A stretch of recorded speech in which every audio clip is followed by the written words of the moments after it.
can safely go to the next position, which comes from Petrov defense. Yeah, it's a famous analysis by Wesley So, or maybe Fabiano Caruana, I'm not sure which one. One of them analyzed this. And okay, what should we do here? Now we have equal material. Black is attacking the pawn on c3. He might also want to, I mean, nothing special, nothing so special other than that. But he probably wants to take that pawn if I give him a chance. So what are my options? Nothing with the king, nothing with the pawns actually. I mean, d5, I'm not going to push d5, right? I mean, it just looks really weird. I'm not going to do that. I'm not going to consider it seriously. I like my central pawns the way they are. Okay, now we have some rook moves. Rook e1, maybe only rook e1 with the rooks. Let's check bishops. Bishop on c4, we cannot take on f7. Maybe we can retreat, but I don't know. I'm a little bit worried about this pawn on c3. Maybe if he takes it, we play bishop d2. Okay, so let's say bishop b3 could be an option. Rook e1 could be an option. I mean, queen c3, maybe there is some reason why this wouldn't work, but I'm worried about that. So rook e1, bishop b3, nothing else with that bishop. What about other bishop? Going back to d2, I don't think I'm going to do that. Nothing else with that bishop, I believe. So rook e1, bishop b3 so far. What about knight moves? I don't think so. I mean, knight h4, the bishop is protected, my g5 is hanging now. Knight e5, is it possible we can do that? Knight e5, bishop takes, pawn takes, and maybe just queen takes e5. I'm not entirely sure that this is bad for white. Like, we could go maybe rook e1, queen to c5, bishop e. Okay, there could be something here. Probably not much, but let's say knight e5 is one option. So bishop e3, rook e1, knight e5, and then nothing else with this knight. And then we have the queen. Queen could go to d2 on the d file. Nowhere on the first rank. I think queen c1 is worse than queen d2. And on e2 diagonal, I think no squares, queen e2, I don't like it too much. And on the other diagonal, we definitely have queen b3 option, right? So queen b3, queen d2, two queen options. Rook e1, bishop b3, two, let's say, piece improving options which sacrifice the pawn on c3, but maybe white gets something, and one knight e5 aggressive move that's actually trying to do something immediately. We are almost like attacking the pawn on f7. I'm not sure if we are really attacking that pawn. So first of all, let's check knight e5 a little. I mean, can he go something like knight d7 and we take on f7? He takes, we take, he takes. That's not so clear. So after knight e5 he might do that even. We could protect with f4 and stuff. Okay, other thing that he can do, he can take bishop e5, d5, and then he doesn't have to take actually on e5. He could play something like, well, I'm not so sure, knight e7, maybe we can push e6. So he doesn't have too many options after knight e5, bishop e5, d5. Now, this is obviously knight e5, by playing knight e5 we are taking risks. Is it possible that we have something really important to gain after that move? Because if potential gain is not big enough, I'm not going to invest time, like spend 20 minutes on this move, and then maybe, you know, if everything is correct, I can just win a few points, a few percent. I want to know that I'm actually threatening to win something more than just a few points.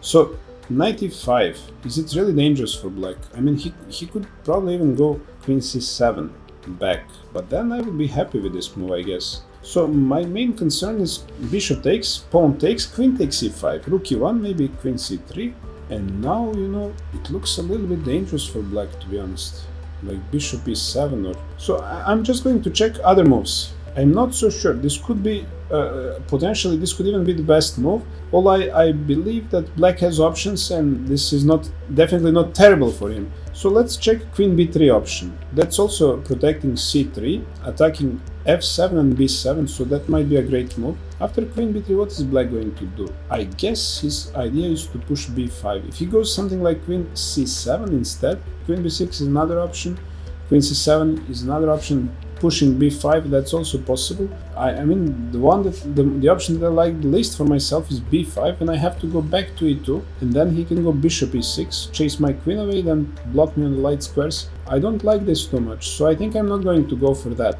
I might play queen d2. That's like safe, normal looking move, c3, protecting the bishop on g5. Not super tough for black to meet. He can go knight d7. Bishop g4.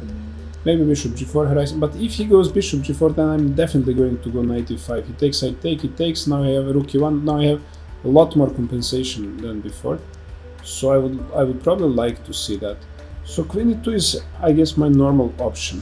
Now let's see bishop b3. Should I be checking moves like bishop b3? I mean, I'm not improving my position too much, although maybe I want sometimes to push c4, but I don't know. What about rook e1? Bishop b4, bishop g4. I'm not sure he has time for that. I mean, bishop b4, bishop g4. Okay, let's not spend too much time on bishop b3. It doesn't look like it could be really important. So rook e1, what about rook e1? Again, of course, Vasu would say bishop g4, which is maybe possible.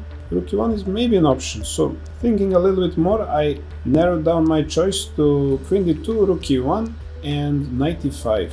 Knight e5, okay, queen d2 is safe. Knight e5 is maybe too risky. So should I just go for queen d2? Rook e1 could be a great move if black cannot take on c3, but why wouldn't he be able to take? He takes, I play rook c1 as well.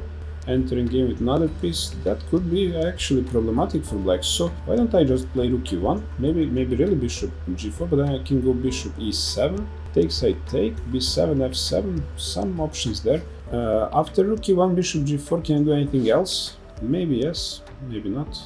Okay, so rook e1, bishop g4, I could just go back with my bishop, but that's not great then. I like queen d2, I think, a little bit more. Knight e5, knight e5. I'm not sure about this knight e5. Could this be a great move? Probably not. Okay, I think I'm just going to play safe, you know, safely. This is my style. I'm just going to play queen d2. That's going to be my decision. Almost 10 moves for this move I have to play. 10 minutes for this move. So I'm going to choose queen d2. I think moves like rook e1 and knight e5 could be a little better, like up to 5 points better, maybe 5, 6, 7 points better, but I hope they are not. I hope that's the best move. Queen e2 is the best move. But I have some suspicions here, especially about this knight e5 idea. But okay, that's my choice. I'm just going to check real quick that black doesn't have something unexpected here. If he goes something like bishop e4 or bishop g4, bishop e4, I can even go bishop back to e2. I can jump knight e5, which is of course my main idea. I don't think he's going to do that.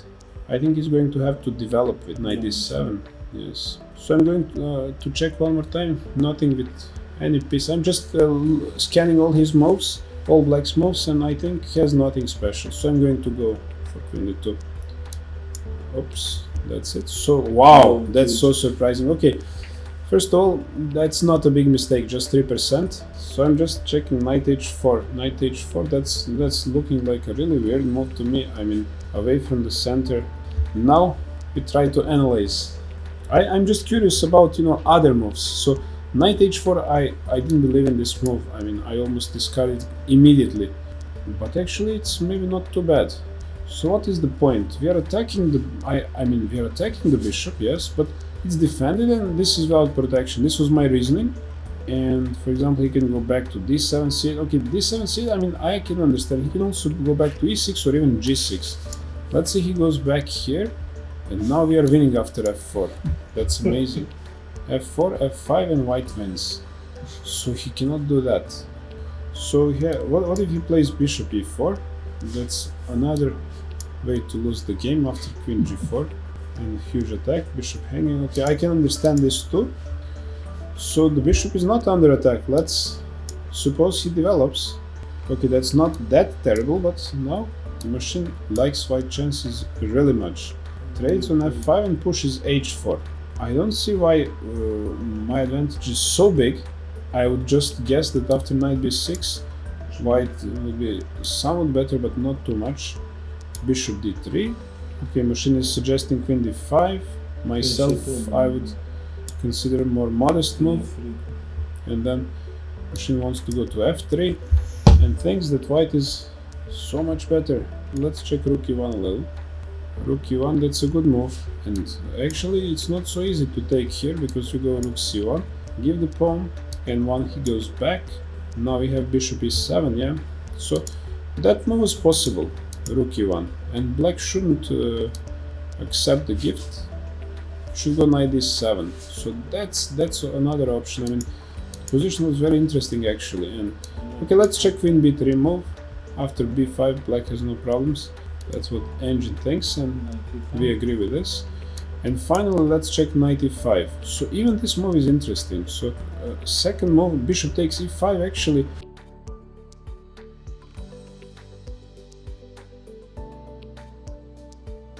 Oh, so okay, luckily we didn't switch the phone off.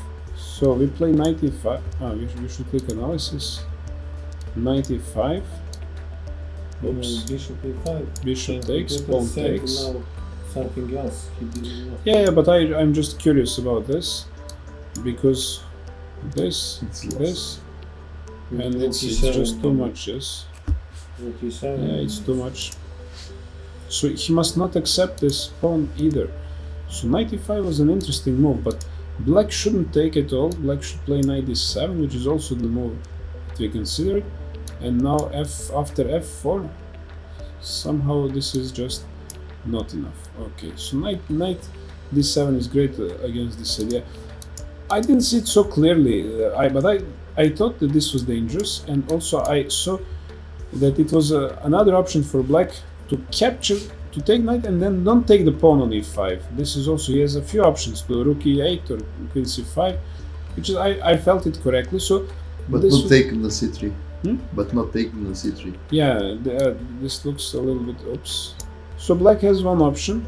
One option is to take and then do something. One option is to play knight d7 immediately. And the third option is to try to take the pawn. Taking the pawn looked too dangerous. Knight d7 looks safest, and actually it's the best plan, and that's why we shouldn't play knight e5. So I'm pretty happy with this reasoning and my decision. I mean, knight h4 is really tough to understand these details, but now I understand the logic behind it. Still, I'm not entirely persuaded by engine's analysis. It looks strange to do knight h4 and then leave this bishop on g5, but it looks like it somehow, in some strange way, it works.